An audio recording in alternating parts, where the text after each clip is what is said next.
Thank you for joining the Unseen Thread. My name is Jen, and I'll be doing a collective reading today. Today's book, Angels, Spirit Guides, and Goddesses, I was guided to put. So we'll see what that is alluding to. We got the Knight of Wands, the Eight of Pentacles, and the Two of Cups.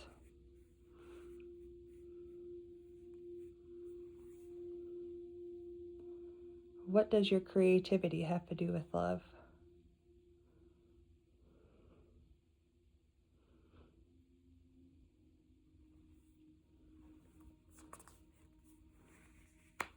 Ace of Swords.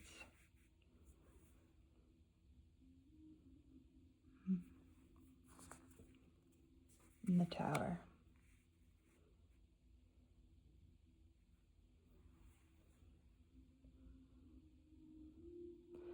This Knight of Wands has been coming up a lot this week about higher perspectives, using a higher perspective in creative pursuits. Eight of Pentacles is a divination card, a craft that you do.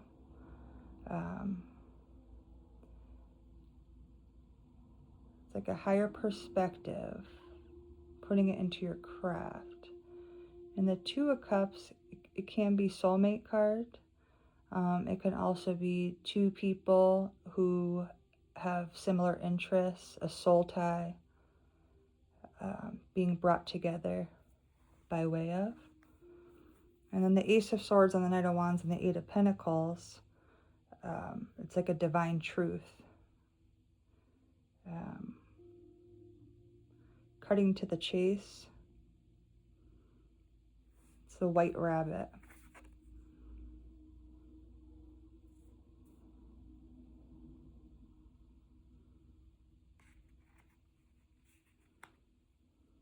And the Tower. And I get a lot with this card of blowing minds.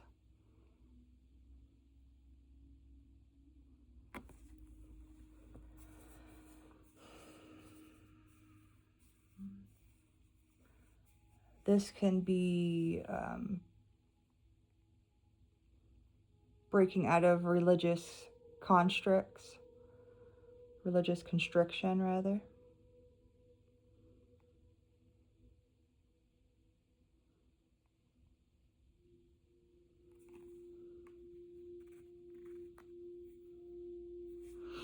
Let's see an angelic guidance over this situation. The Null and Emptiness. Getting atheism here a little bit. It's like you have a couple and one believes in spirit and the other one does not believe in spirit, which can be a very hard relationship to have. I've had many of those, not just romance, just family ties as well.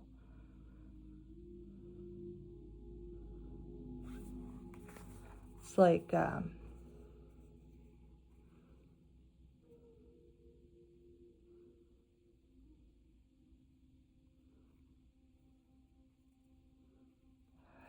with religion, a lot of times it gets a really bad rap because you have people who make it a very controlling society to be in and exist in. And there's many rules to follow. When actually Jesus was a magician. He was trying to teach Christ consciousness and to explore the metaphysical. And somehow that's, now you can read the Bible and interpret it one way, and somebody else can interpret it in another way. And I was raised Roman Catholic, so a lot of things, a lot of my growing up was very, very by the rules and God-fearing. So that's coming up for some reason here, and it's this Two of Cups. It's like it's trying to find a common ground a little bit here. maybe not trying to find a common ground. Actually, it might just be kind of just honoring that, hey, you don't care about the spiritual realm, and one might.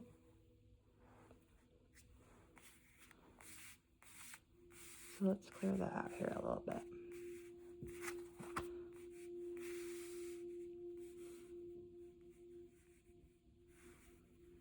You know, the high priestess, um, isn't one to talk a lot. She keeps secrets mysterious. She can know and not say. I think there's a lot of power in silence. You can watch things unfold and observe. 5 of Wands, 4 of Swords, and the 8 of Cups. Heat in the hands, Reiki healing.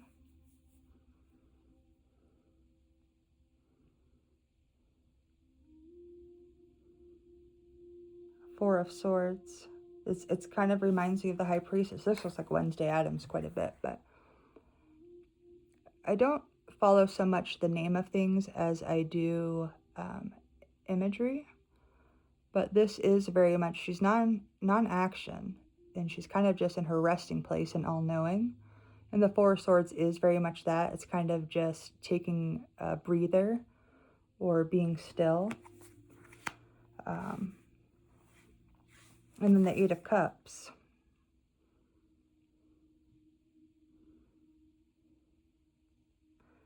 I'm kind of getting like a secret study.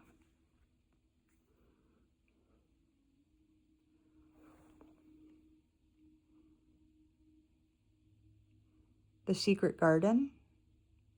Going to a place that not everybody knows about. Whether that's in your mind, your imagination, or a physical place.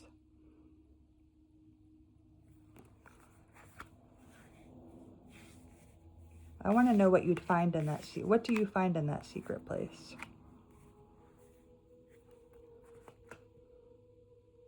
New life. This is Sandalphon. And you can see there's a flower there. And they kind of look like budding tulips. It's freedom of thought, spiritual growth, creativity. And this kind of marks a defensiveness too. It's like being protected. Like you're having your angels or spirit guides kind of keep watch over you and just allow you to be still and explore. So if you notice you're having a little bit more free time than you usually do, downtime, being able to study like occult things, there's a reason for that, and you're being guided in that.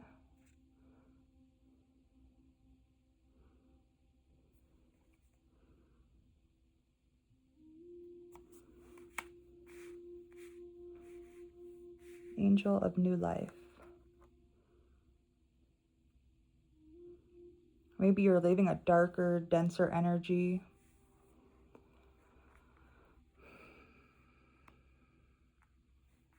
A controlling energy.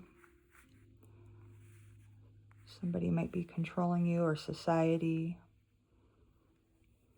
Dogma.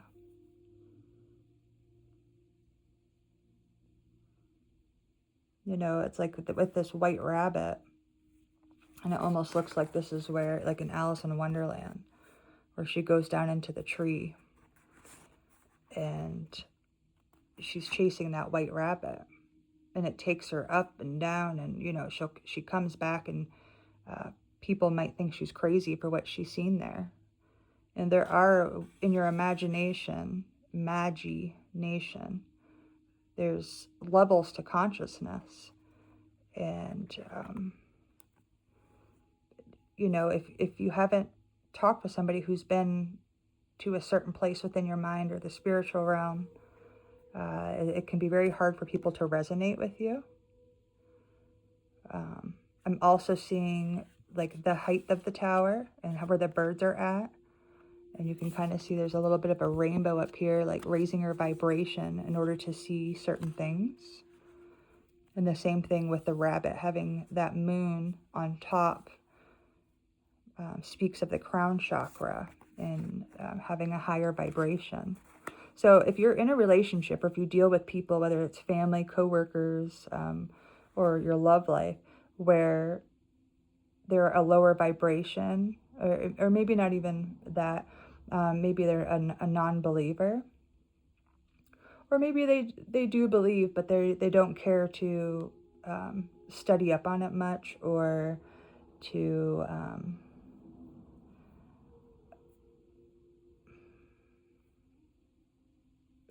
they like to stay in muggle mode, if you will.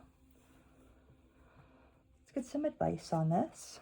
And then there we go. We have the magician. And this is what I was saying about Jesus being a magician. It's fun to follow the path of Jesus personally, because I've meditated and have spent time with Jesus and connected with Jesus, to know that Jesus loves for you to find truth in any religion that you choose to.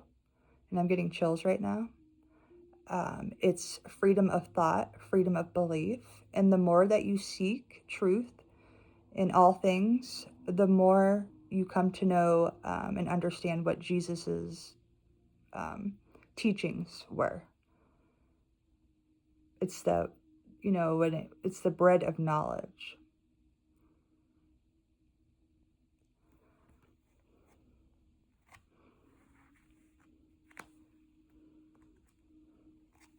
And then we do have that high priestess. So that's exactly what I'm saying. And I love how they just came through for me on that here. She's got that mandala there. And the scroll. She's got the moon behind her. It's, what's not shown.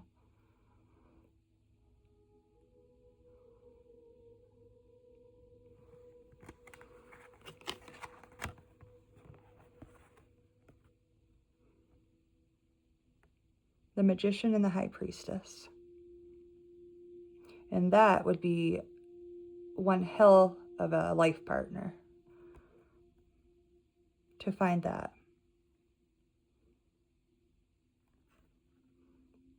But even within yourself, to exist between these two things, you don't have to go and preach the gospel.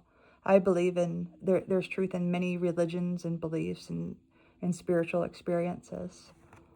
In fact, the Bhagavad Gita is what spurred my spiritual awakening. And like I said, I was raised Roman Catholic my whole life. So it's just a perception shift.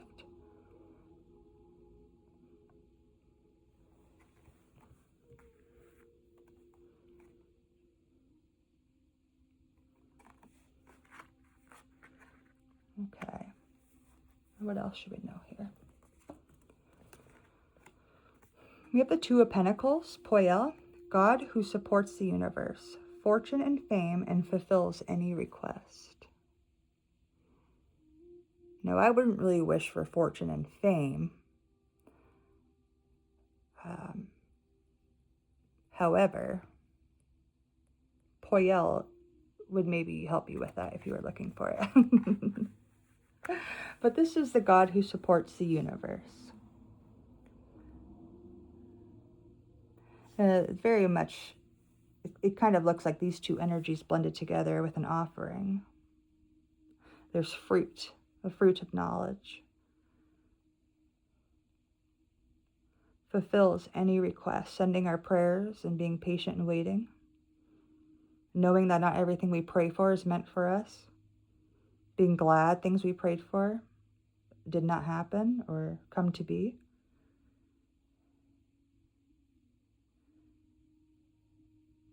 Now, if I had fortune and fame over something wholesome,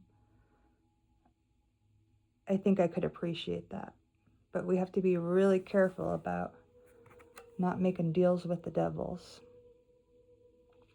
So Two of Pentacles is a very balanced energy.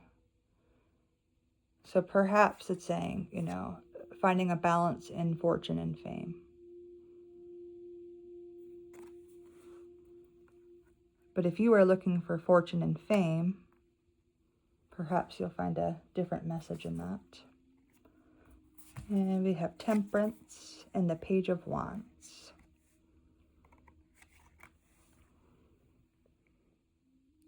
Looks like she's canning a bunch of eyeballs. This looks slightly creepy.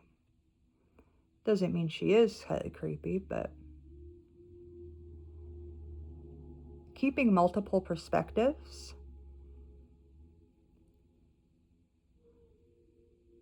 What perspective can you offer to neutralize something? Kind of reminds me of adding alkalinity to acid.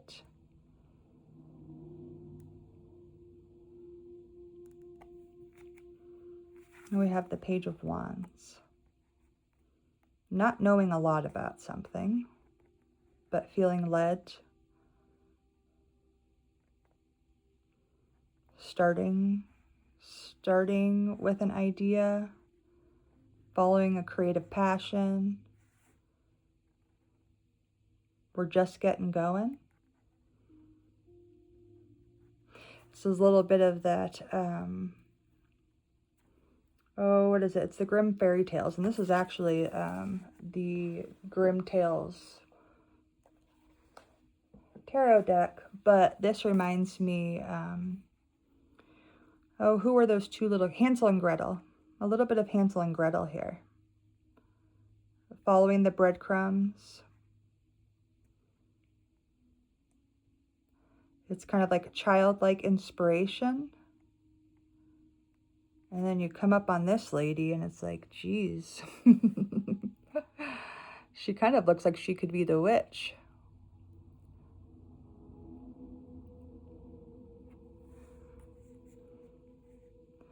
Whose eyes has she taken? And when she's done doing what she's doing, is she going to give them back?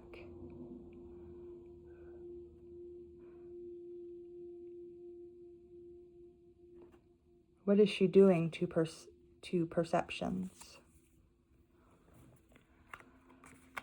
It's kind of a weird message, but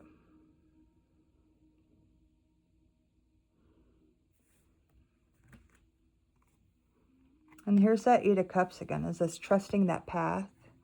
The breadcrumbs that were left on the way to where you're at. You can go back and remember where you were. But it is in the past. So it's like maybe these could be the, when you were lost, you left yourself little pebbles, or maybe these are previous things you've left for yourself, markers. Maybe you found what I would call like a God wink, or places you've been. Maybe you've drawn pictures during certain times of awakening, certain times you've connected with spirit, and you can look back on those and all the things you've learned from there and how wise you are now. And it is interesting, I was saying about Hansel and Gretel, with the witch and the childlike naivety. And also this looks like the breadcrumbs, coming from the church. Maybe you started religious, and whatever that may be. And as you've gone, maybe you've learned different truths along the way that have made you wise now. And let's get a closing message. Are there any angels or spirit guides that would like to come through and show themselves? Eight of Wands, Vehuel, grandeur makes one passionate towards God. And I like to think that's the God of all things outside of religion.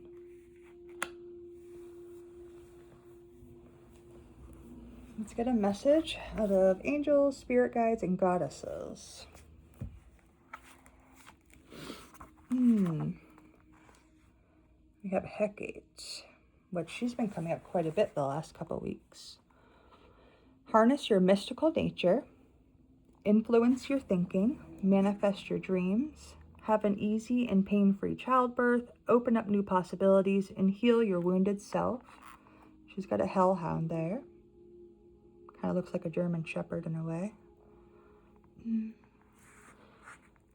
On the night of the full moon, find a place out in nature where you can see the moon rising, and then reach towards the moon and call out Hecate's name. I like to call her Hecate, but explain the nature of your quest and hold it in your heart as you watch the moon. When it's overhead, give thanks for Hecate's guidance and love, and know that powerful magic has been released in your life. And about her, she's a goddess of wilderness and childbirth. She's shrouded in mystery, and she's the only goddess powerful enough to travel all three worlds, heaven, earth, and the underworld. She's a powerful, action-oriented goddess. Hecate is also associated with the magical realms, or the mystical realms and magic. She's played many roles throughout the ages, and she has been called the one before the gate, the attendant who leads, the light bringer, the child nurse, and the mother of all living beings on earth. Her parentage is not clear, but her role as a powerful creative force is. And she is a woman of mystery. She will invite you to go into the wilderness of your unconscious and clear out all of your old soul and outdated beliefs. She will bring the light of love to those places of darkness within your mind and your spirit. Freedom is the gift she offers if you are ready and willing to take it.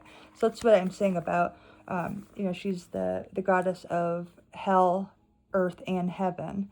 And about, when you might start in a denser energy, or you're dealing with people in that denser energy, and that it's okay to explore outside of what your original beliefs were or people around you, and to find enlightenment.